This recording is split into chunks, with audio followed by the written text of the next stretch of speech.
Ahora, ¿verdad que Con razón habíamos saludado a nuestra embajadora Bota, no nos había oído. ¿Ahora nos escuchan?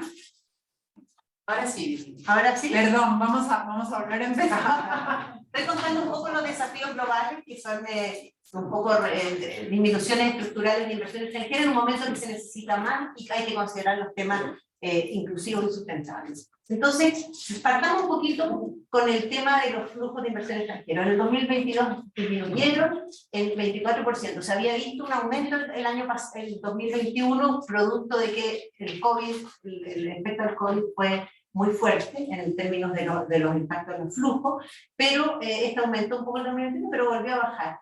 Parte de esta baja tiene que ver con algunas transacciones grandes en Luxemburgo, en países grandes, pero también tiene que ver con que China, acuérdense que tuvo restricciones al COVID hasta el final del 2022. Entonces, China, que es un fuerte exportador de capitales, también se ve afectado con eso. Los pronósticos para el 2023 se mantienen bien inciertos porque ustedes saben, la financiación de flujos está caro, hay posibilidades de recesión, la guerra no termina y las tensiones geopolíticas también se mantienen.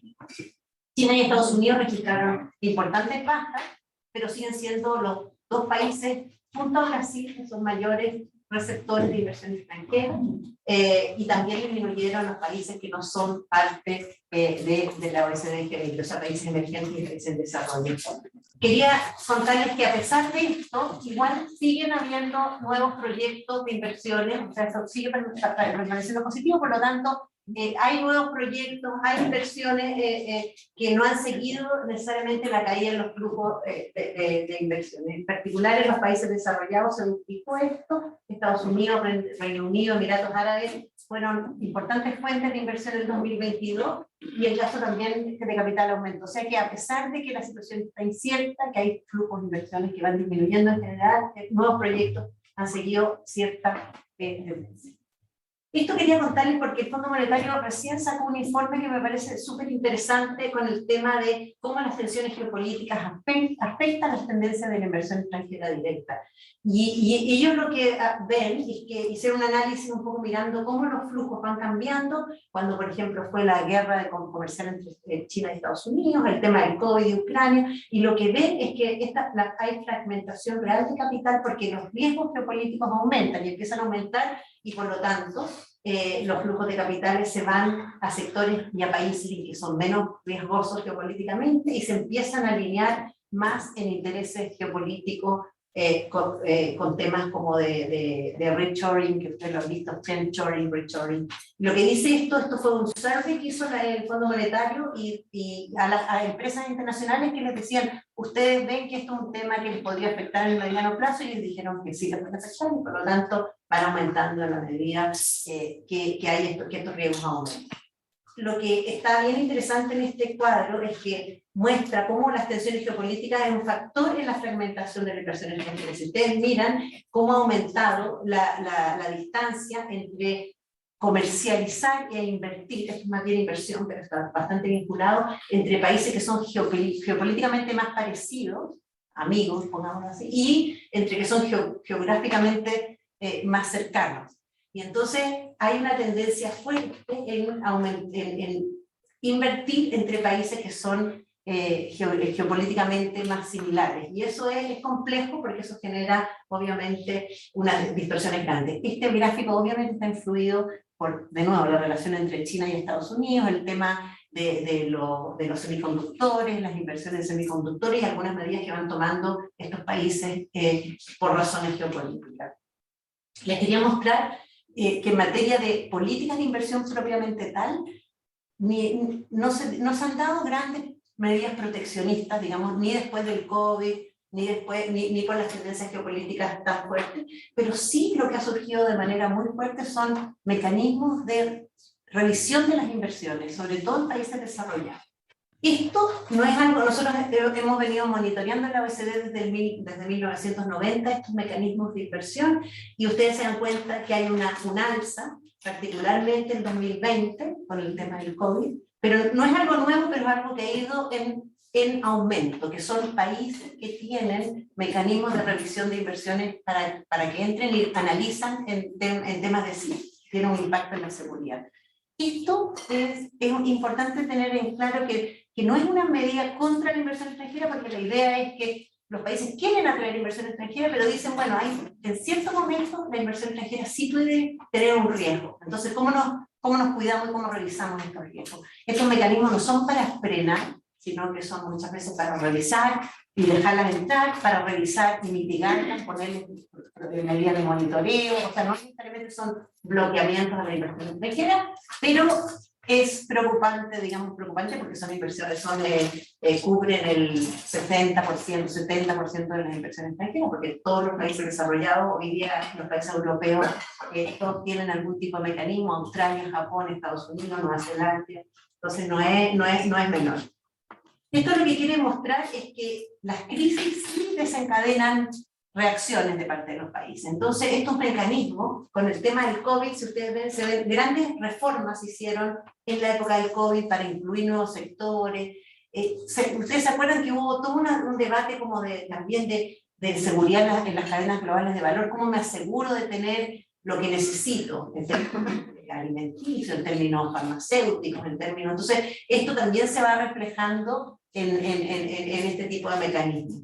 La guerra de Rusia contra Ucrania no generó tantos cambios, algunas modificaciones, pero no tantas, porque cuando pasó esta guerra, o cuando se generó esta guerra, ya los países tenían estos mecanismos. Lo que sí pasó, y esto les muestro acá, es que normalmente estos mecanismos de revisión de inversión extranjera en los 90 eran mecanismos focalizados solamente en el sector de defensa, y muchas veces como bien acotados. Después de las crisis, lo que ha ido pasando es que con las crisis geopolíticas, con la crisis del COVID, que los sectores que estas medidas van cubriendo van aumentando. Por ejemplo, vemos cómo aumentó los temas de tecnología avanzada, infraestructura, de salud, producto de estas crisis. Entonces, estos mecanismos existían de antes, pero se han ido modificando para incluir más sectores y hacerlo un poco más general. ¿Cómo hemos respondido desde la OECD? Y a lo mejor aquí me voy a focalizar un poquito, porque creo que Alejandro a lo mejor puede reaccionar desde cómo hemos reaccionado en las plataformas de la inversión extranjera. Es que obviamente tenemos que buscar un equilibrio entre cómo manejamos una atracción, o sea, necesitamos más inversión extranjera, necesitamos más les decía, para financiar los objetivos de desarrollo sustentable, para los temas de cambio climático, para desarrollarnos y crecer, pero al mismo tiempo ya no basta con que sea más inversión extranjera, sino que tiene que ser una inversión extranjera que sí genere un impacto positivo, por todos los que vimos de las demandas de globalización, y porque los países ya no quieren solo más inversión extranjera, quieren inversión extranjera que vaya a los sectores renovables, quieren inversión extranjera que genere no solamente más empleo, sino cualidad de los empleos, genere también innovación, que se quede la innovación y que no se vaya. Entonces, ¿cómo manejamos el más mejor? Y después el tema de seguro. Y eso es una ecuación que en el fondo es seguir aumentando la inversión, pero cuando hayan inversiones que sí tengan un impacto estratégico que queramos cuidar, hayan mecanismos que manejen esto. ¿Cómo los países manejan esta ecuación de más, mejor y seguro? Yo diría, en los países de la OECD tratan de mantener las tres ecuaciones bastante parecidas. Yo creo, y ese sería un tema que me gustaría mucho debatir, es un poquito cómo cambia esa ecuación en países en desarrollo, en distintos países en desarrollo. A lo mejor el más importa menos que el mejor, o el mejor que importa más que el más, y el seguro no me importa porque quiero el más. O sea, hay una ecuación entre estas tres variables que creo que es importante.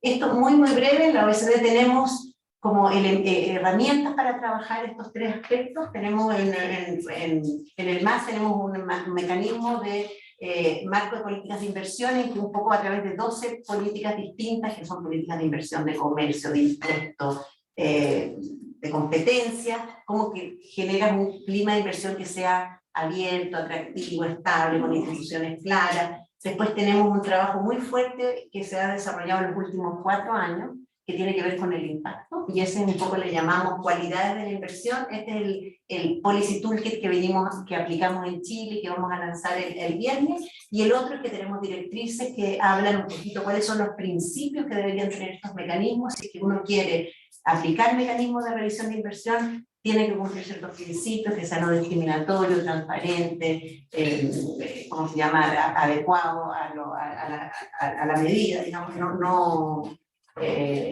más de lo necesario. Y no lo traduje, pero solamente para que sepan que la herramienta de cualidades de la inversión tiene indicadores, tiene políticas y tiene un poco un network donde vamos conversando y mejorando un poco esa. Y la pregunta para el debate es un poco qué están haciendo los países latinoamericanos y en Chile en mantenerse atractiva la inversión extranjera, maximizar el impacto positivo y manejar los potenciales riesgos. Y eso es un poquito lo que me encantaría que pudiéramos, Alejandro, reaccionar y todos ustedes opinar y todo, y yo aprender de todo.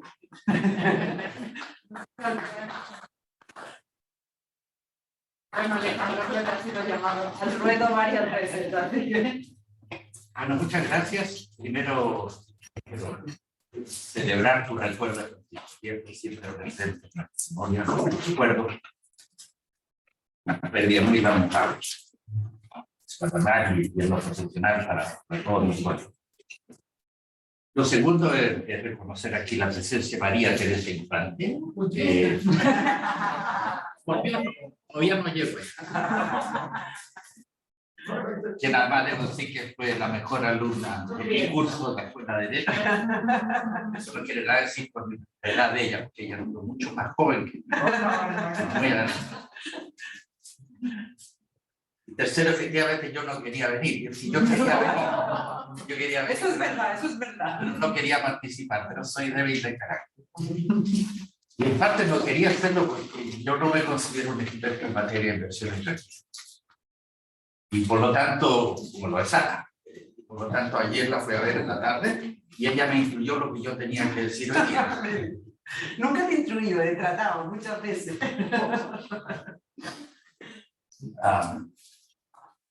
Bueno, mi primer comentario es que lo que ella muestra, que plantea la OPE, se plantea en un contexto en que los problemas y las tensiones que se viven se acentúan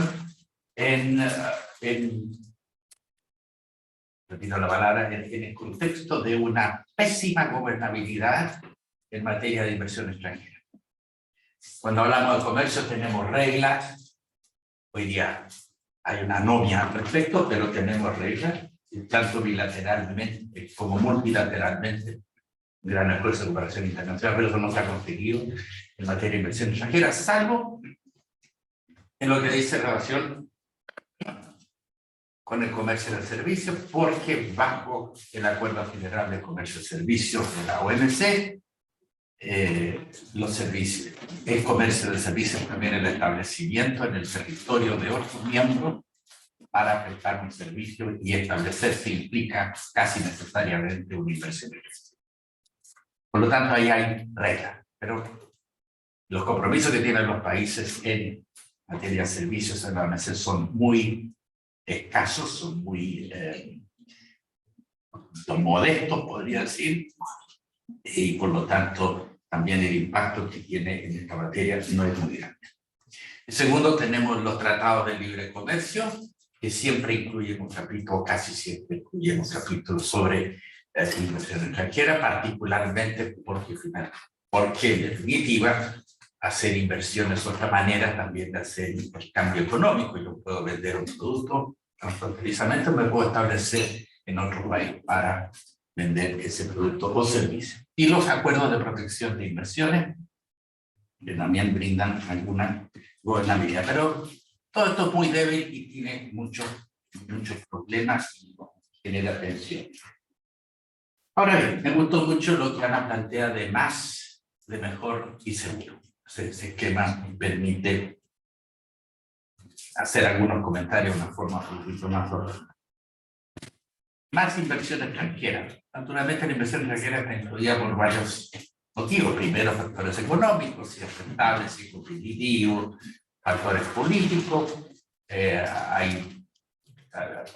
Uno sabe que se va a hacer una inversión extranjera en un país, que hay mucho riesgo, o que va a poder plantearle riesgo a otro socio comercial de uno, puede plantear problemas de orden político, etc. O aceptar inversión extranjera puede tener repercusiones políticas internas. Muchas veces también la inversión extranjera responde a subsidios, ya sea que otorga el país receptor, o subsidios que se otorgan en el otro país. Por ejemplo, en este momento en Estados Unidos están marcados en una política llamada industrial, están subsidiando mucho y esos subsidios también alcanzan a algunos socios comerciales de Estados Unidos en ciertas áreas. Eso desvía, ¿cierto?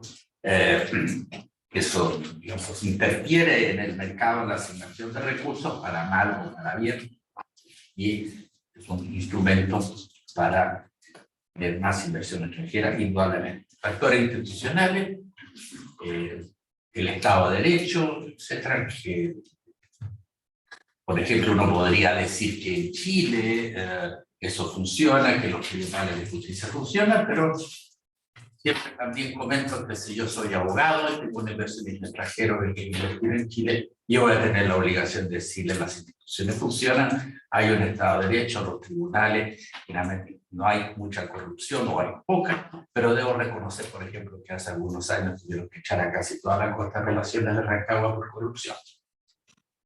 Así que es mejor precaverse y a lo mejor en ese sentido acuerdos de protección de inversiones TLC pueden ser una garantía adicional que tiene el inversionista extranjero. Segundo, también otro elemento muy importante es el factor información. Entonces, como un país sale, como sale una agencia gubernamental, Invest Chile o Chile Invest, para promover la inversión extranjera en Chile, es juntar la oferta con la demanda, y Chile tiene mucho que exhibir, por ejemplo, energías renovables, etc. Cuestiones de orden logístico, también, y también el nivel educacional de una población para tener fuerza de trabajo efectivamente, primero que esté disponible y segundo que tenga la capacidad para asumir trabajos en una empresa en la que hay inversión extranjera y en la que se aporta nueva tecnología. También hay otros instrumentos que se pueden emplear, algo que muchos quisieran emplear, como los llamados requisitos de desempeño, pero en general con una mala idea. La mayor parte de ellos está proscrito, prohibido por, ya no la OMC, sino que el GATT de 1946. Entonces, si uno quiere usar instrumentos de política pública para fomentar, para tener más, uno tiene todos los mecanismos de información, tiene subsidios, puede mejorar su aparato institucional, etcétera, etcétera, y tener una macroeconomía estable y ordenada. Y creo que la labor que hace la OCDE, la labor que hacen otras agencias en esta materia, como por ejemplo la UNCTAD, en términos de proporcionar instrumentos, ideas y de capacitar a personas para los efectos de mejorar ese más inversión extranjera, es muy útil y muy loable. Lo segundo, mejor.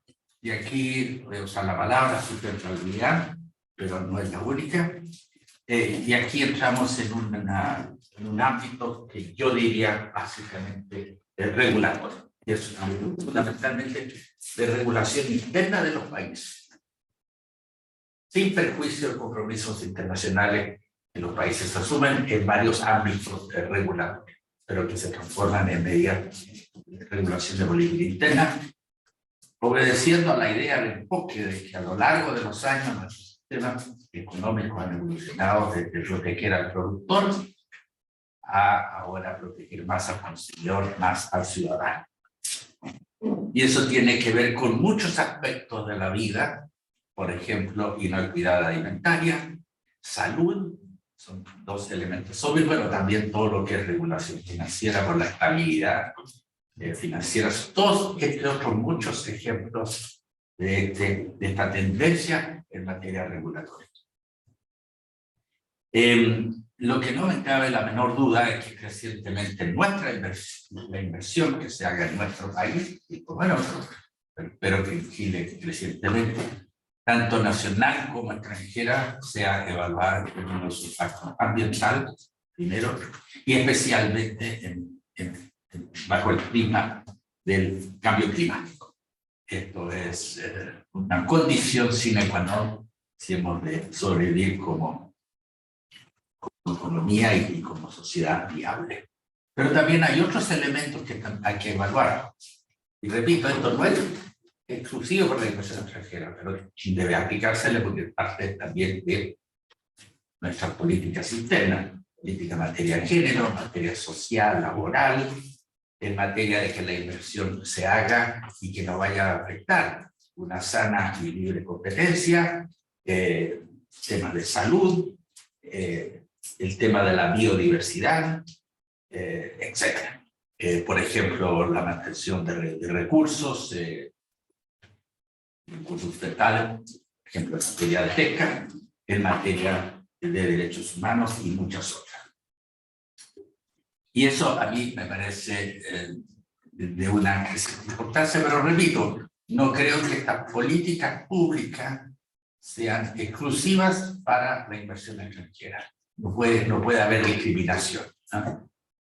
El impacto ambiental de una inversión nacional extranjera, si es malo el impacto, va a ser igualmente dañino, no importa quién lo esté haciendo la inversión. Y aquí nuevamente es bueno lo que hacen las agencias internacionales, la OCDE, en términos de tener un cuadro y ver cuáles son los instrumentos y los mejores y las mejores prácticas en este sentido para que la inversión extranjera, para que la inversión en general sea de mejor calidad. Lo tercero, seguro. Seguridad. Este es un tema que inquieta. Primero, porque siempre se asocia al tema de defensa nacional, pero seguridad exterior y seguridad interna, y tenemos algunas tristes experiencias en la materia.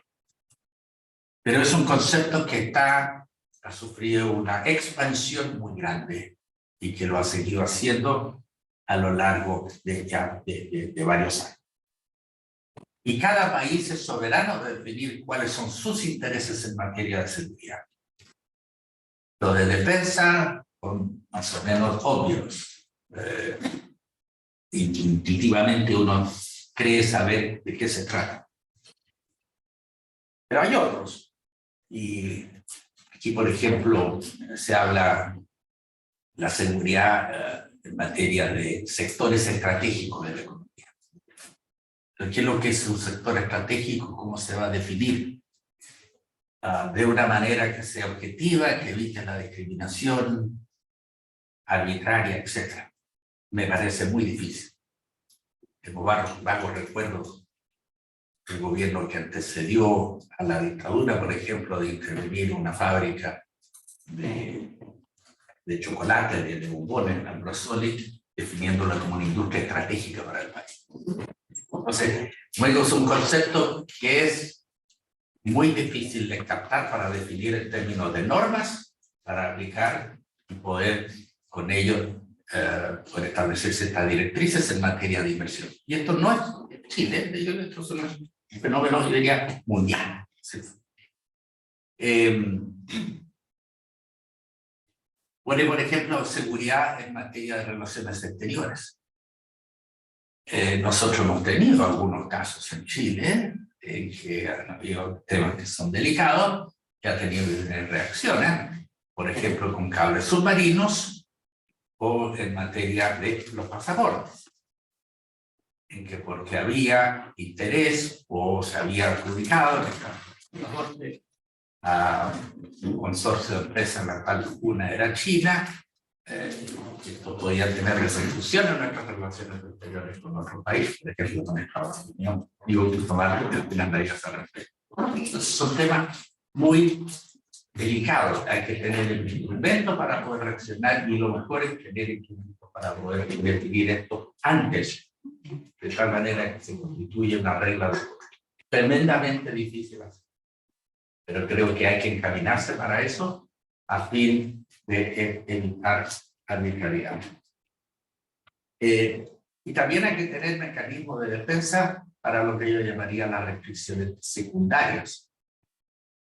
Por ejemplo, hay países, Estados Unidos es un caso en que puede adoptar medidas, lo ha hecho en el pasado, leyes para restringir el comercio, con las inversiones con un país, por ejemplo con Cuba, ¿cierto? Pero también sanciona a otros países que hagan ese comercio, esas inversiones en esos sectores con Cuba, alegando que ahí hubo involucramiento ya que había sido estadounidense y que había sido comunicado por el gobierno mexicano.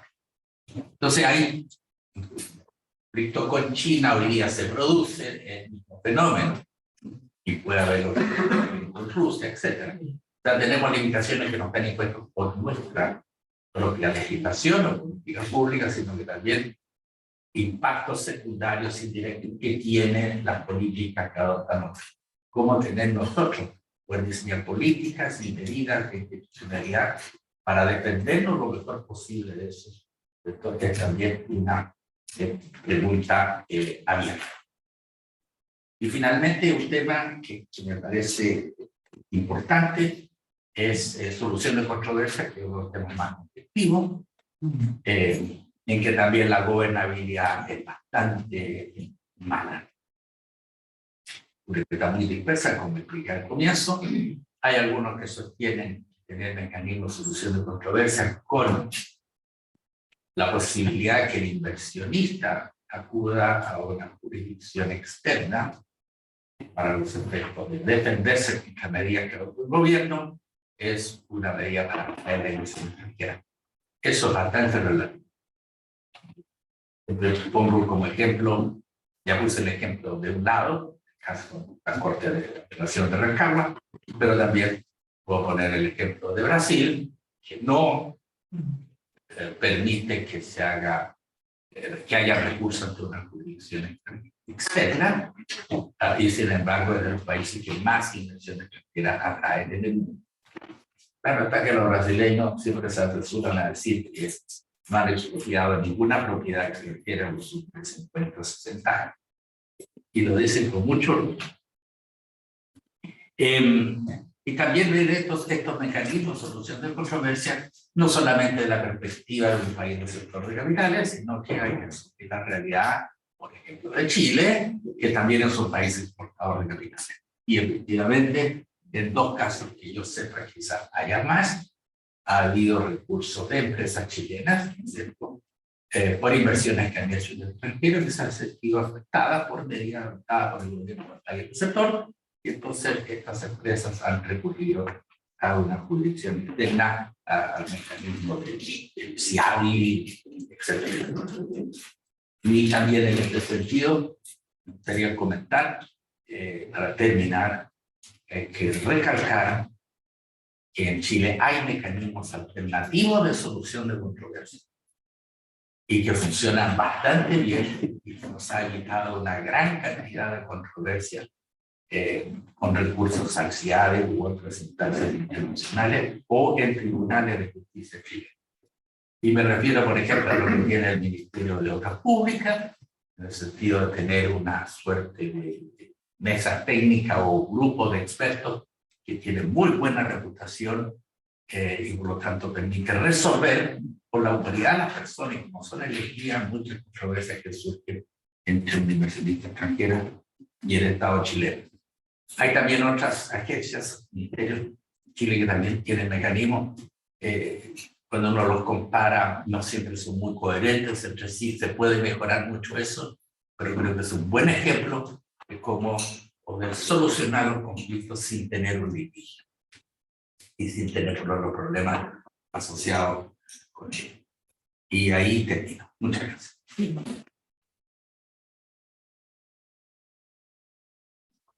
Muchas gracias, Paula, ya está con la mano levantada.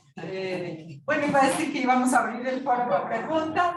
Igualmente, los que están gracias, Los que están en el Zoom también, por favor, siéntanse con libertad. De preferencia, si ponen la manita para levantar, es lo mejor. Pregunta difícil para Ana.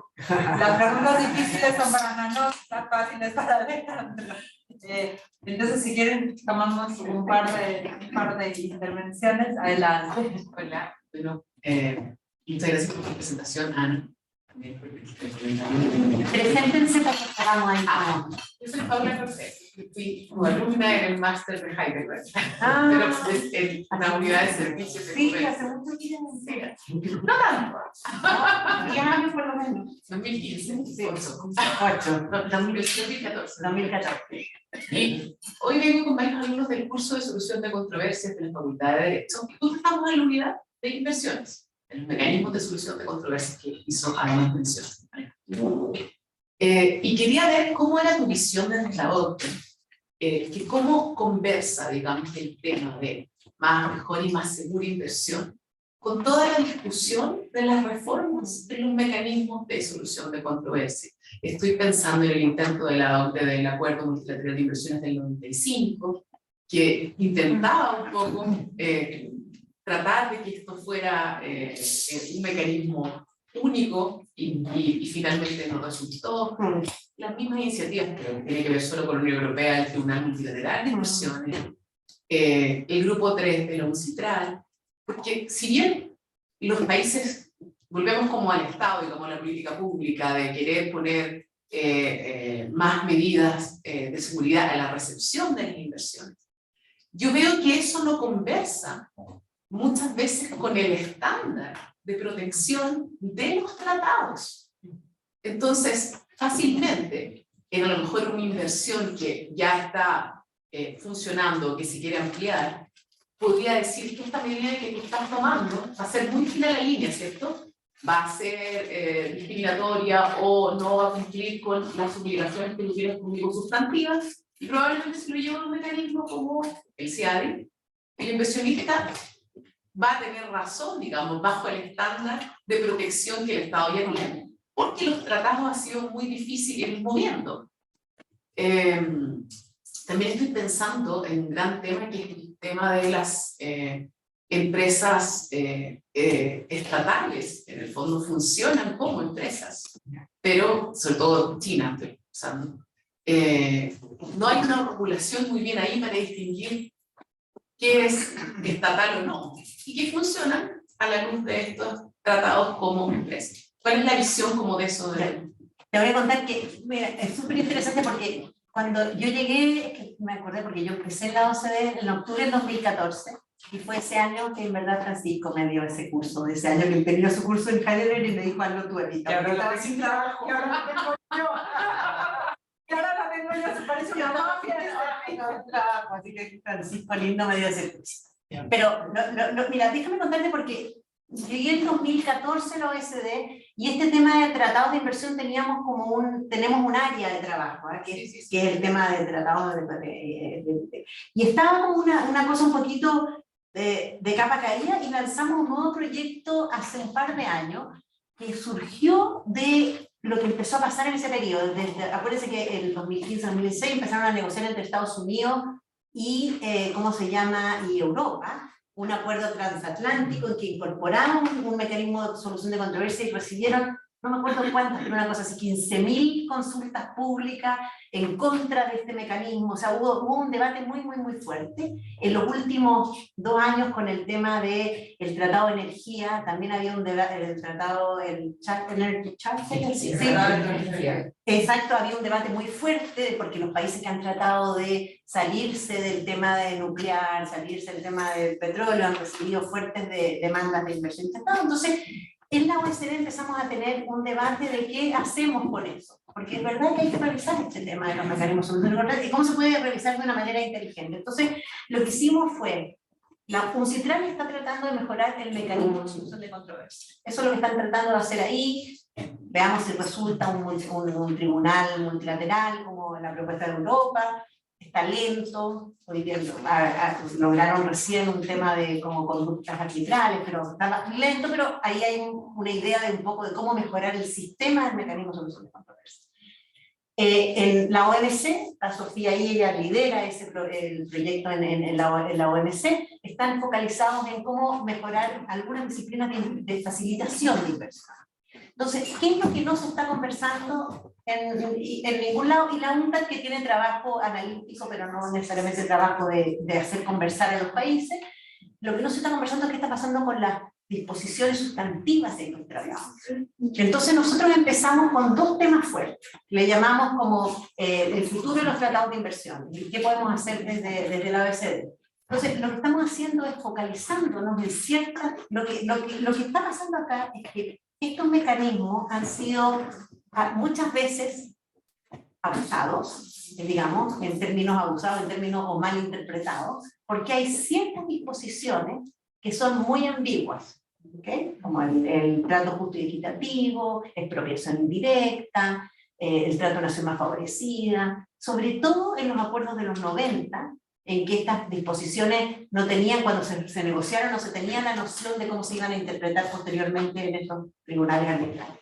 Entonces dijimos, si es que modificamos a lo mejor 3, 4, 5 disposiciones en que los países puedan tener como las disposiciones más desarrolladas que permitan menos abuso, en los acuerdos más modernos incorporan ese tipo de cláusulas, la interpretación que se puedan tener en los tribunales arbitrales va a ser menos arbitraria, menos discrecional, porque los países van a tener una interpretación clara de lo que ellos decidieron que es lo que están negociando y lo que quieren, la relación que quieren hacer. Entonces hay un debate que es, y en eso estamos, que se llama como el track 2, digamos, que estamos focalizándonos en tratar de acordar disposiciones en que los países después puedan decidir que esas disposiciones se aplican en los acuerdos de los 90 y por lo tanto disminuir un poco las probabilidades de que esas interpretaciones puedan ser hechas con interpretaciones discrecionales. Ese es una área.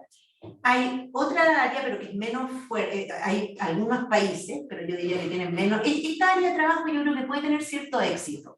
Tenemos ciertos problemas que es como que Estados Unidos no tiene posición clara hoy día, entonces no sé qué tan lejos van a ir, y Japón, que en general es muy, muy conservador en materia de hacer cambios. Entonces son esos dos países que igual hay que ver un poco qué se hace, pero los países latinoamericanos que participan en esto, los países europeos que participan en este proceso, quieren hacer eso.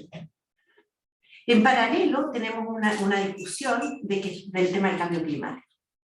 Y que en el fondo el cambio climático es un tema importante, o sea, es muy fuerte. Entonces a lo mejor realmente los países igual deberían hacer un carve out, o sea, sacar de la aplicación del acuerdo inversiones en sectores de petróleo, y los países también podrían hacer eso. Podrían decidir, todo se protege, pero este tema no está protegido por estos acuerdos. No significa que no se pueda invertir, pero que estos acuerdos no protegen eso. Y eso también es un debate que está en la mesa. Yo diría la OECD, y yo les digo desde el punto de vista de la secretaria, porque yo tengo, no sé, hay 3 súper expertos en materia de tratados de inversiones, hay unos bien nerds, se lo sabe todo. Y ese bien nerd, que era bien así como pro, esto también ha ido cambiando. Y él lo que dice ahora es que él cree que el tema de inversionista-Estado es útil, como dice Alejandro, en algunos casos, porque es una variable más en términos de protección y de atracción para el momento de tomar la decisión. No está demostrado que sea clave, o sea, eso tenemos también un análisis que hicimos, no es una variable tan así como determinante, pero sí ha sido determinante en algunos casos, o sea, pero no es obvio, no es una respuesta como clara, pero sí, por ejemplo, que proteja ciertas disposiciones como core, por ejemplo, expropiación directa, eso, o discriminación, pero pura violación de trato nacional, o sea, como aspectos que sean core, eso a lo mejor se podría seguir aplicando, pero a lo mejor hasta otro no. Esta es una visión un poquito más extrema de la que estamos haciendo ahora. La que estamos haciendo ahora es conservadora, pero yo creo que va a aportar mucho al sistema en términos de generar los cambios que hay que hacerle al sistema sin tener que desaparezca enteramente, porque yo les digo que hoy día, por ejemplo, en Europa también, Alemania, Francia, igual tienen una visión mucho más crítica, y para qué hablar de los países latinoamericanos también, Colombia, Chile mismo, o sea, entonces como esta es una manera en que estamos trabajando y hemos hecho harto trabajo un poco como con los países, como para ir hacia esa parte. Muchas gracias. De nada. ¿Yo puedo comentar una cosa? Sí, por Sí, supuesto. No me sí. contradigas. No me atrevería. La cuestión de las inversiones extranjeras que se han hecho por empresas del Estado.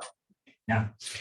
Si hay un área, una esfera en la que yo tendría mucho cuidado, podría concebir tener un buen mecanismo de revisión sobre sus impactos, es cuando la inversión es total o parcial hecha por una empresa del Estado de otro país, ¿no? Si el Estado tenga alguna participación, por la consecuencia que puede tener tanto en el plano del mercado, funcionamiento del mercado interno o externo, como desde el punto de vista político. ¿Ya? Yo creo que eso es muy buen punto y naturalmente surge el problema de definir cuándo y cómo se trata de una instancia estatal, etc. Pero quería recalcar lo que dije. Muchas gracias. Perdona. Hola, mi nombre es Ivette Esis, soy profesora de Derecho Internacional de la Universidad Federal. A ver, de la arbitraje de inversiones hay un montón de cosas que decir, pero quiero hacerle dos cosas. Primero, el estudio de cuestiones que están haciendo, han considerado la cláusula de prevención de controversias de los acuerdos brasileños. A ver, Brasil, como todos sabemos, nunca estuvo de acuerdo con la celebración de Washington y ha mantenido una política pública bastante estable durante todos estos años respecto a eso.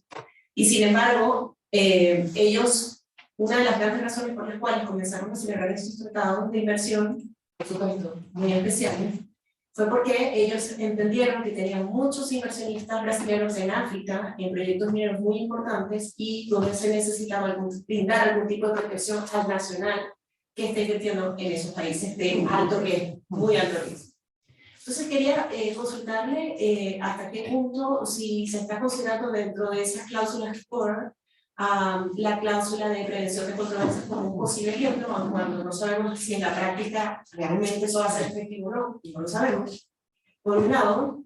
Y por otro lado, también considerando los tratados brasileños, se está incorporando cada vez más, no solo Brasil, sino otros países, cláusulas de responsabilidad social empresarial. A ver, desde el 2015, pero particularmente del 17 en adelante hasta hoy, estamos viendo cada vez más en los reportes de UNCTAD, los mismos convenios de Brasil con varios países. Chile, que finalmente celebró el acuerdo de libre comercio con Brasil el año pasado y repitió chicos de zona de inversión, se está incorporando estas cláusulas. Entonces, y donde además se establece expresamente, si bien no la responsabilidad del Estado de, digamos, de obligar, pero sí de alguna forma buscar incentivos para que el inversionista extranjero, en búsqueda de esa mejor inversión, realmente, digamos, atienda a sus stakeholders.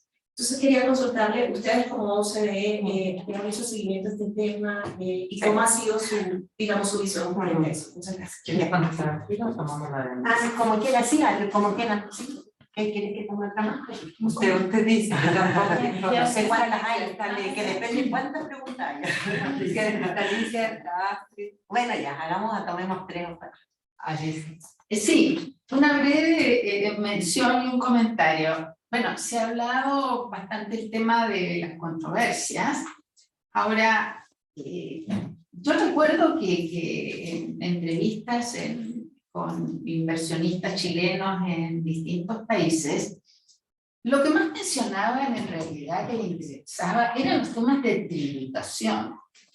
La mayoría ni sabía el mecanismo de solución de controversia que podía existir en el país respectivo, pero el tema de la tributación sí era crucial. Tampoco le importaban mucho los acuerdos de libre comercio, pero la tributación le importaba. Ahora, bueno, en América del Sur, sobre todo, la inversión extranjera directa en recursos naturales es muy importante. Los recursos naturales destinados a la exportación. Y ahí, bueno, efectivamente yo creo que para los países receptores, la categoría mejor inversión es realmente el principal desafío, Porque el más inversiones en realidad está definido sobre todo por los precios internacionales de estos recursos naturales. Ahora, la mejor inversión. Ahí creo que son bien importantes los estándares en los mercados de destino de las exportaciones.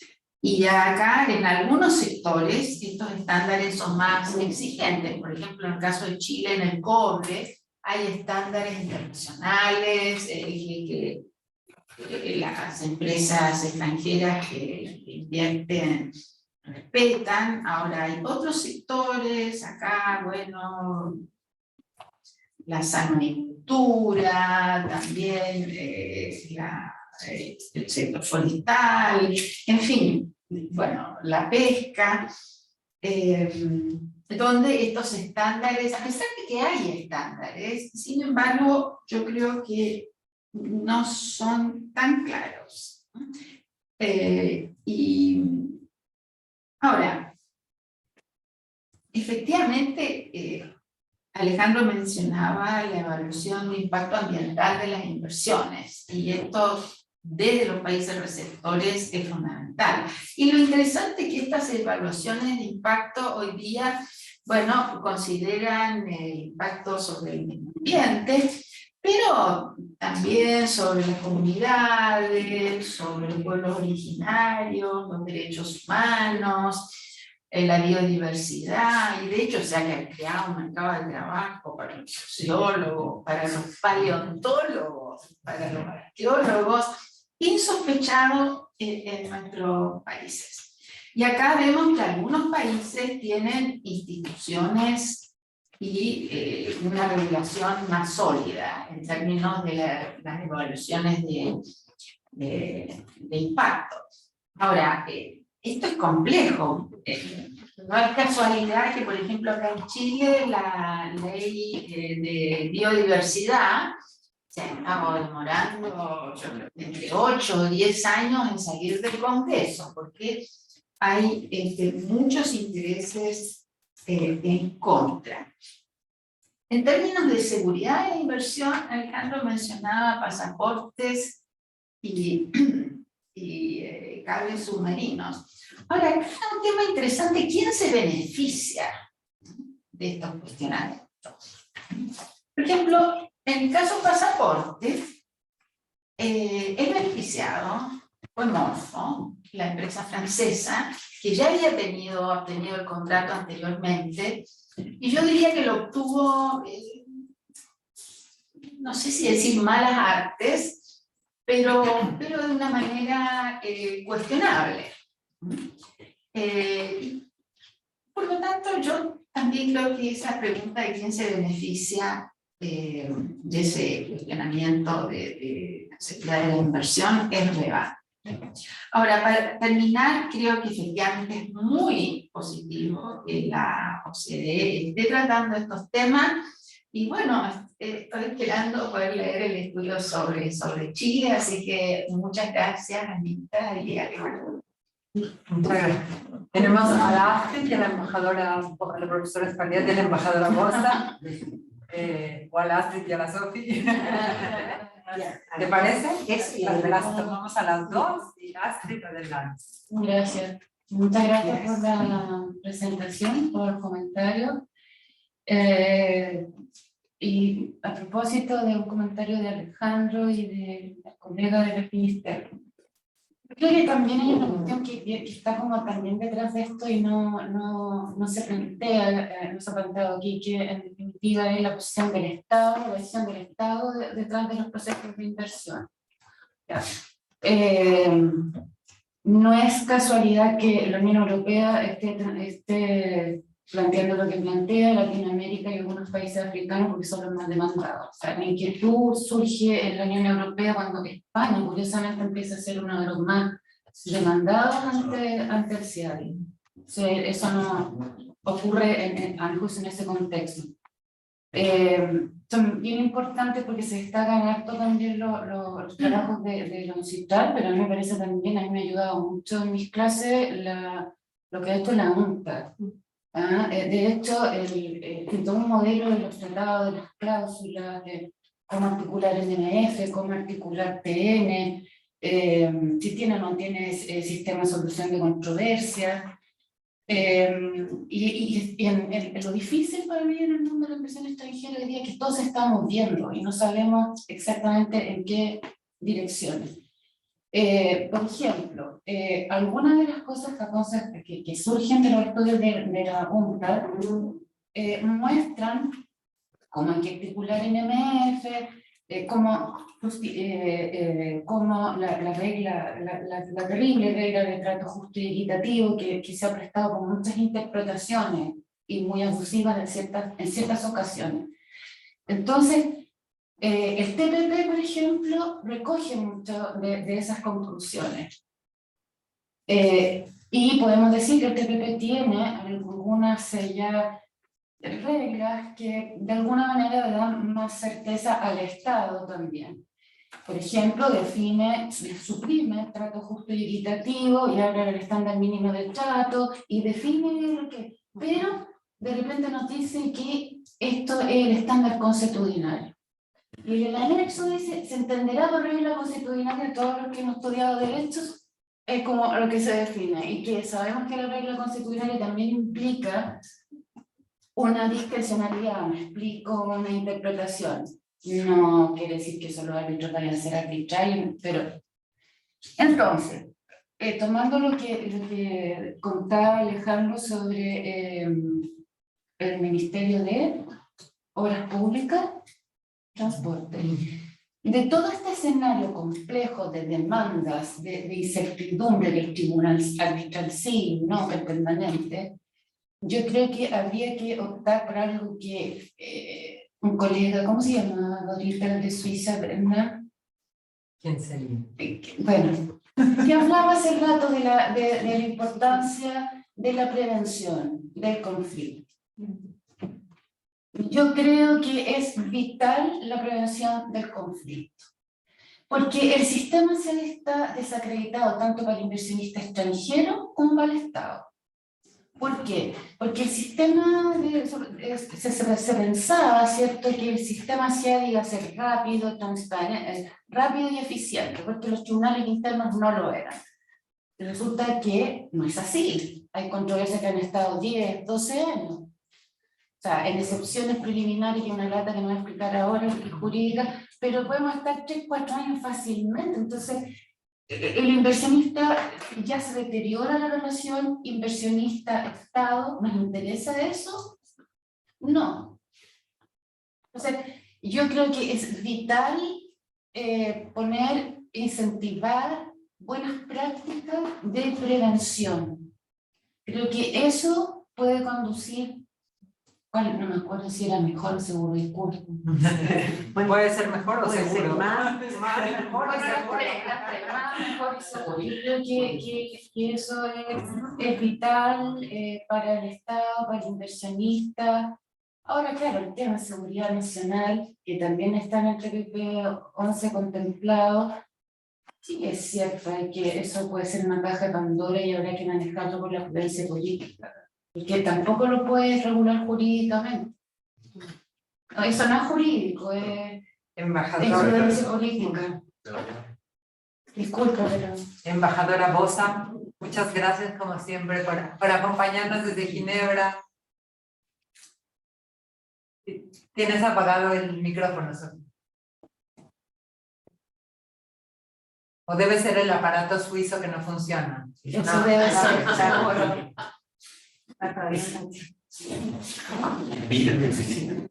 Tenemos que autorizar. Qué bien, Juan o Fede, ustedes que son más jóvenes saben cómo se autoriza, porque yo no tengo ni miserable idea. Pero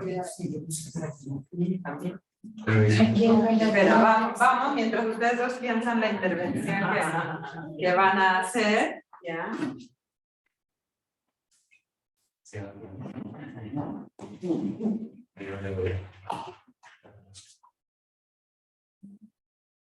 Porque ya no pueden parar. Por algo no puede. Nachita, no te había visto. Nachita era mi salvación. Por Leonardo. como para Yo tengo una pregunta mientras me mandan allá, ya está. Ahora. Disculpen. No quiero ser un cacho, pero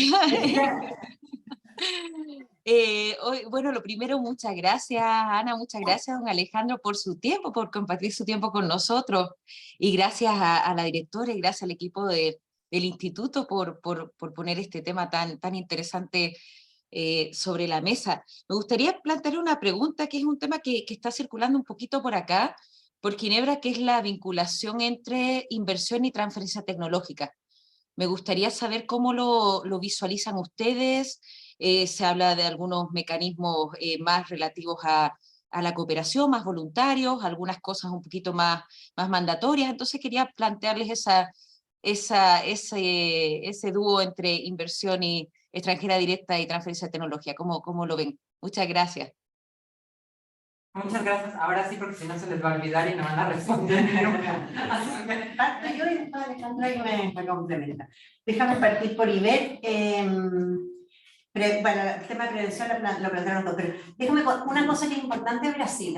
Brasil tenía algunos acuerdos con inversionistas Estado en los 80, 90, ya ni me acuerdo, pero en los 90, pero cuando fueron al Congreso, ¿te acuerdas que no lo dejaron porque era cómo ibas a discriminar y darle la posibilidad a un inversionista extranjero? Era al sistema internacional y no un nacional. Entonces, ellos después pararon de negociar los temas de inversiones y ahora están de vuelta, pero solo con mecanismo Estado-Estado, con harto énfasis en facilitación y otro tipo de cosas. Pero eso es importante. Ahora, el tema de prevención de disputa, que también lo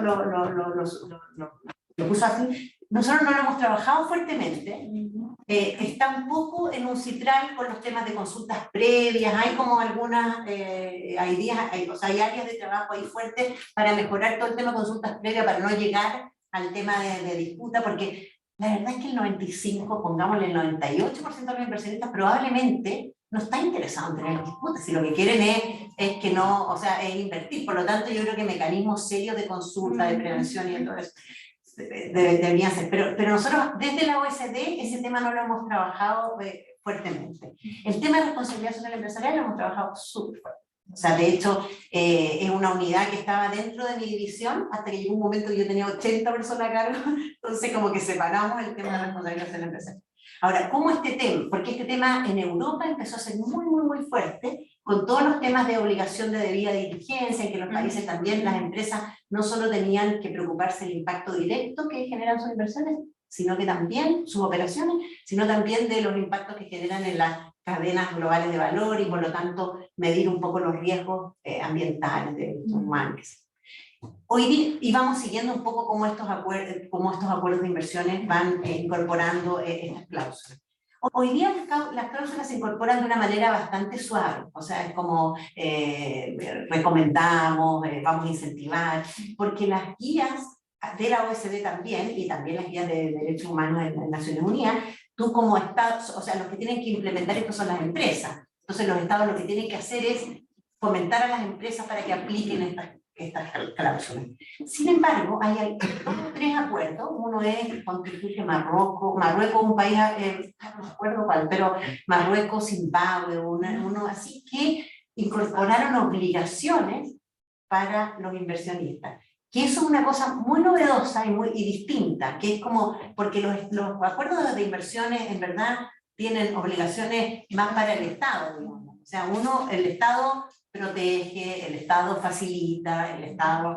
En estos, son 2 o 3 acuerdos, los 2 o 3 son con país, no me acuerdo si era Zimbabue, un país africano, pero que incorporaron obligaciones para el inversionista. Lo que es complicado de esto, y lo que es complicado también de tener cláusulas de responsabilidad social muy fuertes en temas de responsabilidad para el inversionista directamente, es que la evaluación de si está cumpliendo o no es tan clara, porque no hay disposiciones para evaluar estos cumplimientos, ¿te fijas o no? Entonces, pero a lo mejor ese es una área, el último modelo de Holanda, con el tema de su último modelo de inversiones, incluye disposiciones un poco más fuertes, que no alcanzan a ir a una cosa obligatoria, pero dicen que los inversionistas que no cumplan con cláusula de responsabilidad social no pueden acceder al inversionista Estado. O sea, al mecanismo. Ahora, ¿cómo te fijas? El problema es que quién evalúa, cómo evalúa, la implementación de eso es un poco complejo. Pero ese tema está, lo vamos siguiendo, y es un tema que es muy fuerte en Europa y muy fuerte en los países de la OCDE.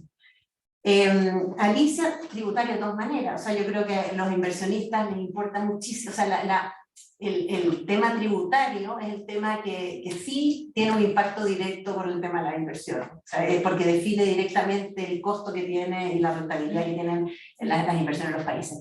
Un tema bien interesante que está saliendo, nosotros pero este tema como muchas veces o lo excluyen en los acuerdos de inversiones, bueno, tú lo conoces mejor que yo, pero o lo tratan de una manera en que no son las autoridades que regulan las inversiones las que se preocupan de esto, sino que son las autoridades tributarias.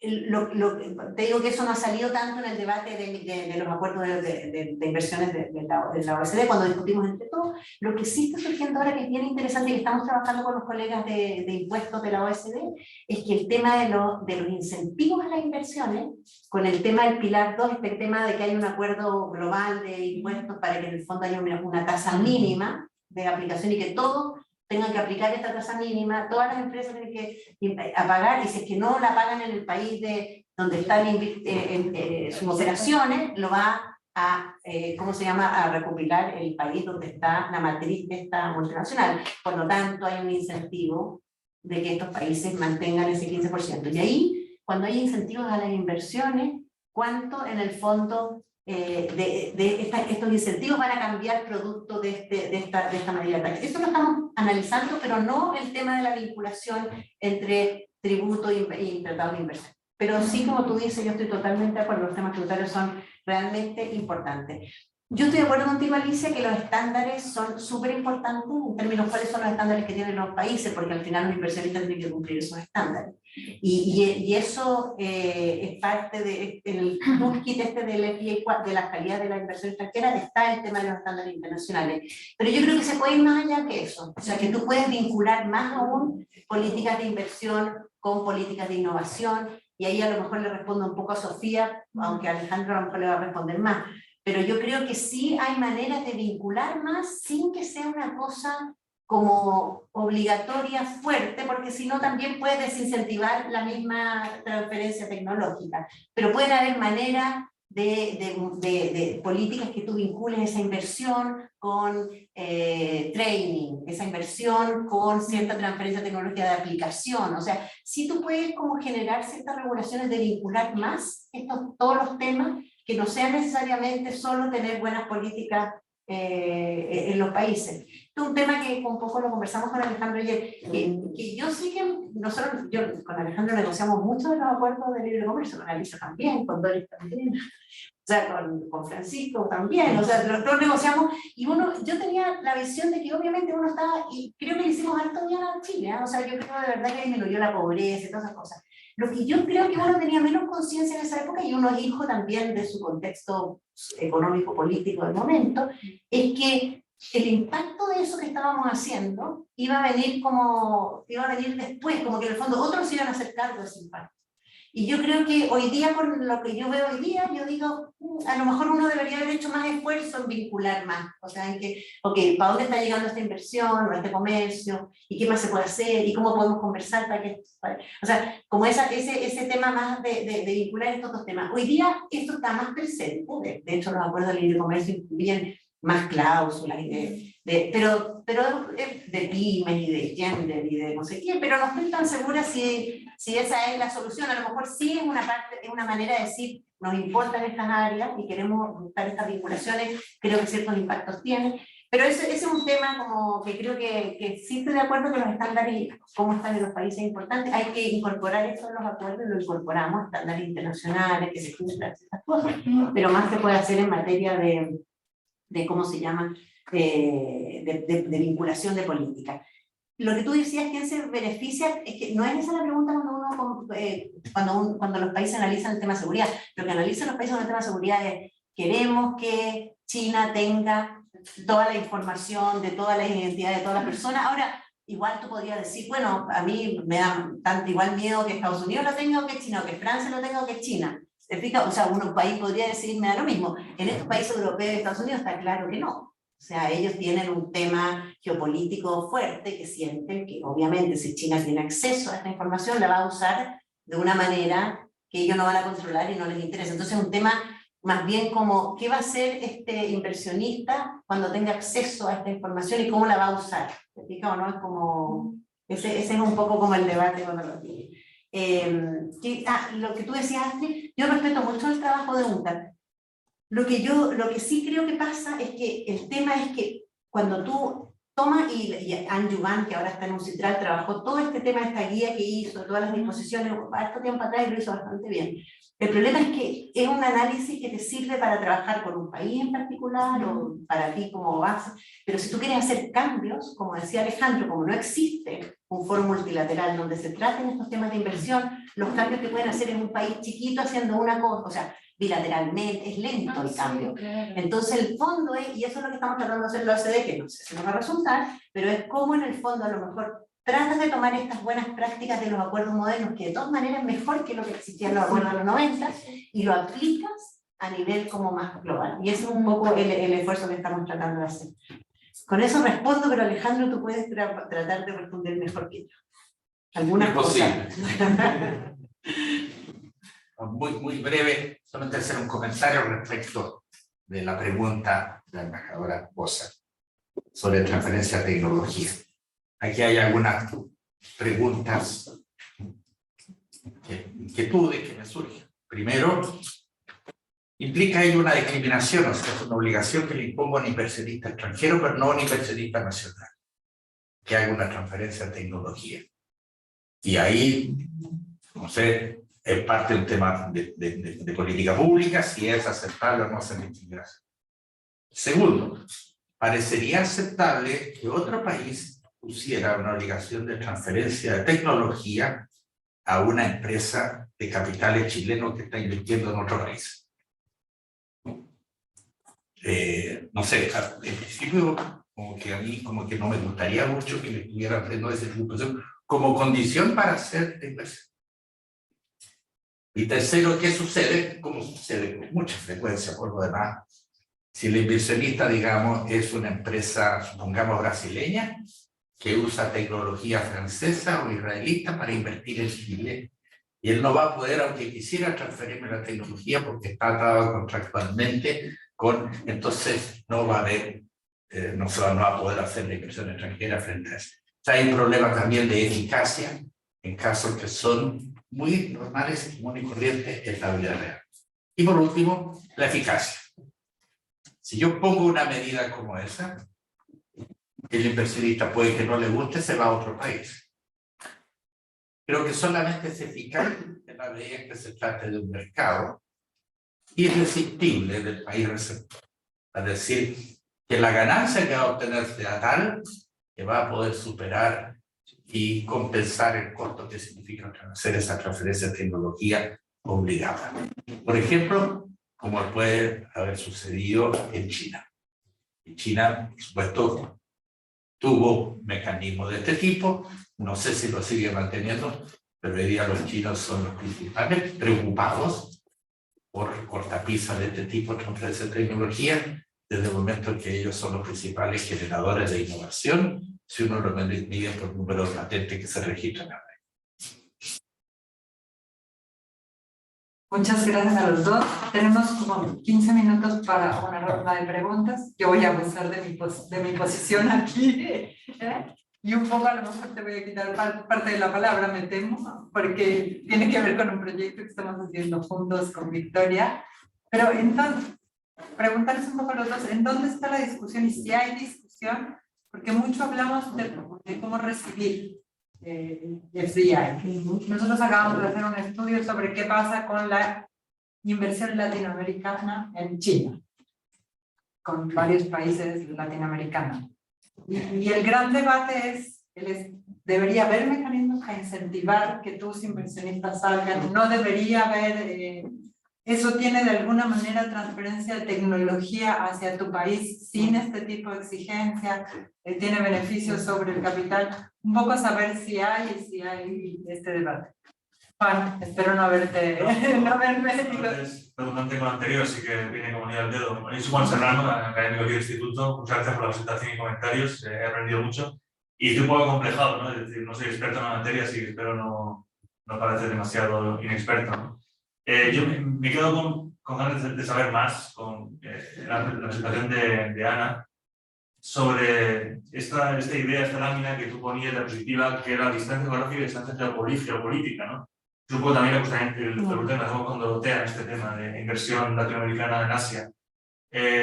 ¿Realmente se corroboran los datos? Bueno, entiendo que Estados Unidos sí que tiene capacidad, ¿no?, de hacer nearshoring y incentivos para reindustrializar su país y atraer inversión de socios geopolíticos o aliados incluso, ¿no? Pero el resto tenemos capacidad de ello. No es las empresas que no busquen simplemente pues, continuar con su business as usual y seguir haciendo beneficios. Me lo pregunto porque, claro, es como que a veces tengo esa gente que es un poco una interpretación un poco ventajista. Es decir, por ejemplo, observamos que la inversión de hace 10 años, ¿no? Pues la que se iba a China buscando manufactura barata o la mano de obra manufacturera, pues está yendo a otros países de Asia. Y eso ya no es nuevo, ¿no? Entonces ahora, pum, de repente, no, es que además es geopolítico, ¿no? Porque China es comunista. Bueno, ¿realmente es por eso o es más simplemente el libre mercado que funciona como funciona hasta ahora? Eso puede ser una pregunta desde las RI, organizaciones internacionales, no soy economista, ¿no? Pero es un poco la idea, se habla mucho de desglobalización, pero en realidad vamos a hacer una corrección, una enmienda pequeña a la nota de página de la globalización, ¿no? Esa es la pregunta, realmente, empresas latinoamericanas que realmente se comportan así, ¿van a invertir aquí o allá según la cercanía geopolítica? ¿O es simplemente una cuestión que se permite en los países más ricos? Esa es la pregunta. Algunos de los alumnos de la Paula, muy bienvenidos, desde la Facultad de Derecho. ¿No? Ok, mira, déjame contarte, el tema este tema de salidas de inversión, outward investment, es un tema, a mí me interesa mucho. Yo me acuerdo, y ustedes se van a acordar también cuando estábamos en la subred Videcon, que estaba Mario Benavente ahí haciendo todo su esfuerzo. Bueno, y yo me acuerdo que parte del debate que teníamos era justamente un poco la pregunta como, bueno, si somos un país que necesitamos inversión, tenemos que fomentar el tema de que esta inversión, o sea, nosotros, no, que se vayan para afuera está bien, pero hagámonos casi como que nos están yendo porque nosotros preferiríamos que se queden acá y que invierten acá, no que vayan a invertirse afuera. Yo creo que había un debate antiguamente, o sea, hace, qué sé yo, 15, 20 años, que los países en desarrollo no se atrevían mucho con este tema de incentivar la salida de inversiones, o sea, que sus inversiones salieran por fuera, porque en el fondo no se veía como una cosa, no, uno tiene que tratar de que acá inviertan y para crecer y desarrollar. Ese tema en los últimos 15 años ha cambiado, porque yo creo que, sobre todo porque uno ve en los países de asiáticos que las inversiones entre Tailandia, Vietnam, o sea, eso ha generado como, y lo mismo en los países latinoamericanos, inversiones chilenas en Brasil, en Colombia, en Perú.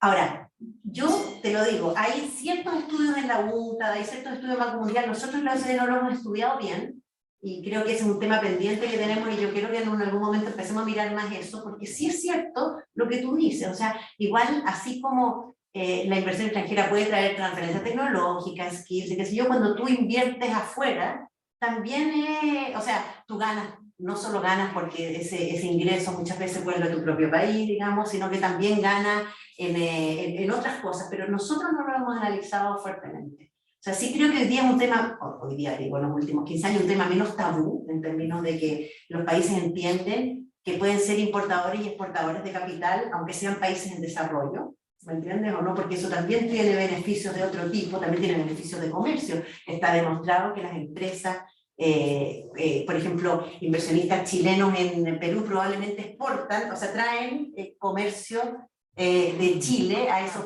hay un vínculo entre el tema de inversión extranjera y comercio también que es fuerte. Entonces, no te puedo decir como más información porque nosotros no es un tema que lo hemos mirado fuertemente, pero sí lo tengo como entre los que tengo que mirar, como equipo, pero tenemos más ganas que tiempo. Me imagino que pasa lo mismo en la universidad. Respecto a tu tema, Mauricio, ¿sí? Juan. Respecto a tu tema, Juan, hay dos estudios, que este es el del Fondo Monetario, que te lo voy a mandar, ¿eh? Si después me mandas un mail, te lo mando feliz. Y otro que hizo el Departamento de Comercio de la OECD. Lo que muestra el Departamento de Comercio es un poco lo que tú dices, que no se ha demostrado tanto este tema como de tanto cambio. Sí hubo un aumento feroz del tema de las cadenas globales de valor, y después lo que ha habido, más que una deglobalización, ha habido un estancamiento en la globalización. O sea, lo que uno ve en los últimos años es que no ha seguido aumentando el tema, pero que no hay una cosa tan fuerte y tan evidente. Este documento del Fondo Monetario que muestra eso, y te lo voy a pasar después, pero es cierto que está fuertemente influido por estos países desarrollados y por algunas medidas que están aplicando estos países desarrollados. Acuérdense que Estados Unidos está ahora en el Inflation Act, que lo que está haciendo es, en el fondo, que en la industria de semiconductor haya subsidio, y por lo tanto, en verdad, genera eso inversiones, digamos, y además desde los últimos años, cuando empezó toda la tensión geopolítica con China, ha habido mucha desinversión de estos países desarrollados, desde China, Japón, de vuelta, pero yo creo que esto es un fenómeno más fuerte en estos países desarrollados. Este estudio del Fondo Monetario no es global, pero obviamente el impacto, el peso de estos países está reflejado acá. No he visto estudios de Latinoamérica, probablemente hay. Yo no sé si CEPAL o Juan está haciendo Juan está haciendo un estudiante. Ya, me parece.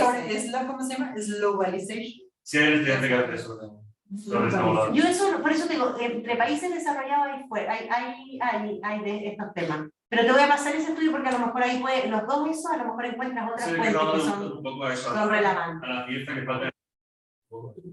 Creo que hay falta luz. Cuando comportan las empresas multinacionales o empresas grandes y que exportan capital de países como los nuestros, ¿no? América Latina, sí. Frente a estas situaciones. ¿Quiénes son los nuestros? Porque yo puedo decir eso, pero tú no. Tengo visita definitiva. Y puedo votar, ¿no? Soy ciudadano, según la ley chilena. Pero vamos, es un poco es decir, estamos muy cómodos cuando vemos un debate, bueno, no tan académico, pero para académicos, pseudoacadémicos, este tipo de revistas, un poco de divulgación, que como concluyen muy rápido estas palabras muy catchy, sí. Es globalization, deglobalization, whatever. Y nosotros qué, ¿no? Nosotros, América Latina, ¿qué, no? Bueno, otros países, digamos, medianos y pequeños. Cuando vemos un poco el efecto sándwich en mitad del debate, y creo que hay una tercera vía, ¿no? No se ve aún. Alejandro. No. Bueno, muchísimas gracias. Qué gusto que hayan venido desde la facultad. Estos mediodías son abiertos, así que qué bueno que su profesora los haya traído. Le vamos a mandar además el link para que puedan ver no sé si ya lo tienen, porque como tú también eres del consejo, pero... ¿El link de? No, el link de... Mañana el viernes presenta Ana el informe de inversiones de base y lo que quieran puede es por Zoom, también no, creo que es mucho más, creo que no va a ser tan participativo, creo que tiene un streamline más que una cosa participativa, pero pueden ir al Bernardo, a la carrera. También pueden ir al carrera. Creo que están tratando... Sobre todo la parte que interviene Ana. Al principio. No, pero están todos invitados. Bueno, yo le voy a mandar a su profesora el link para que es a las 10 de la mañana. Es a las 10 de la mañana, el viernes, en mi segundo piso. Bueno, agradecerles a todas y a todos, y bueno, particularmente a nuestros dos ponentes, Alejandro y Ana, y a la embajadora Bosa, que quién sabe qué hora es, yo ya me estaría despierta, embajadora. No conectamos. Todo bien, todo bien.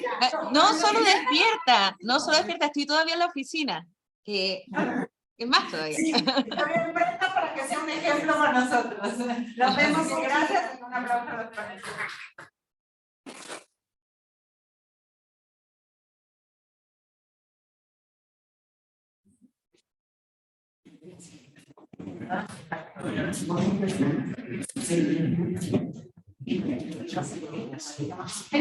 Bueno,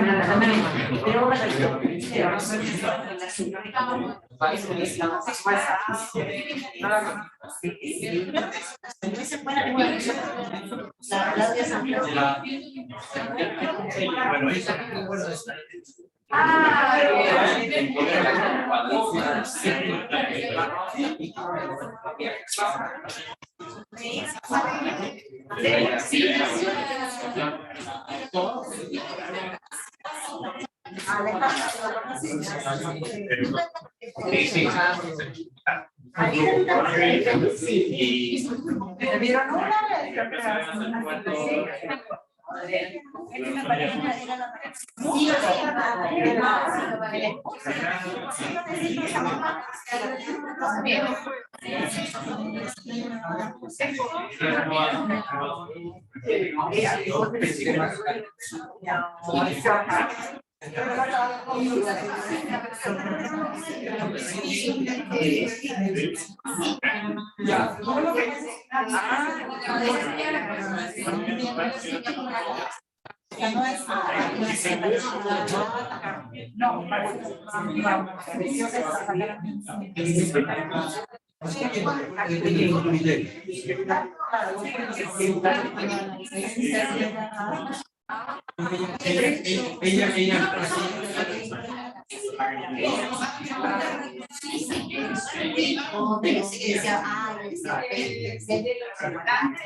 Buena idea.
Coordinadora de Magister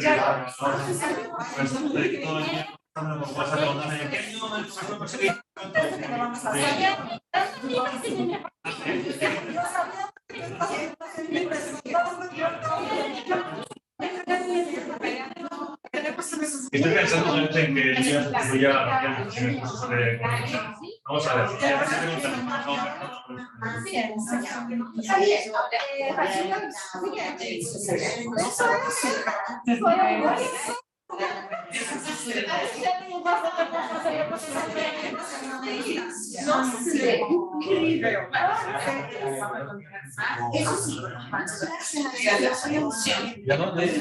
Yo soy venezolana.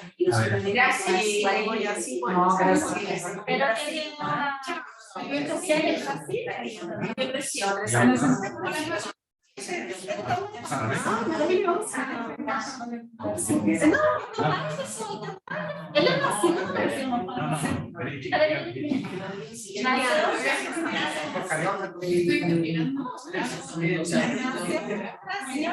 Pero mi familia sí, sí, eu morei 6 anos, Minas Gerais, São Paulo, e aí no Brasil muitas pessoas, sim, verdade, não é igual, mas eu fui para Florida várias vezes, nós temos uma menina não pode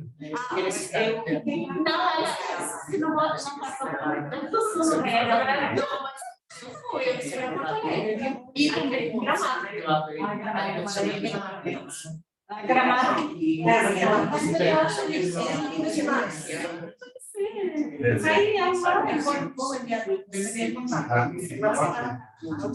eu já tinha levantado, ele não se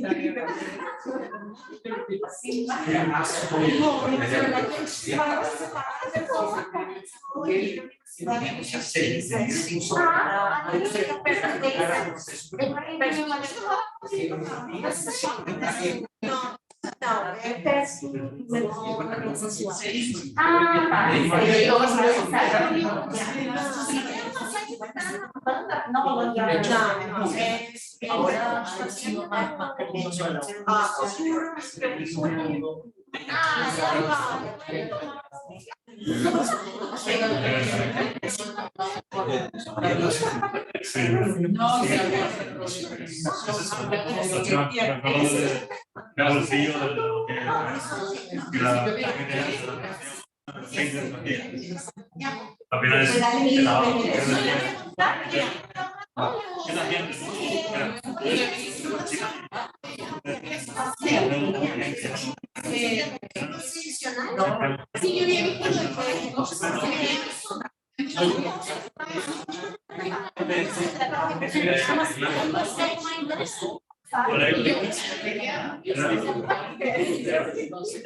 Vamos a buscar en el mes de julio, agosto, para hacer un tipo de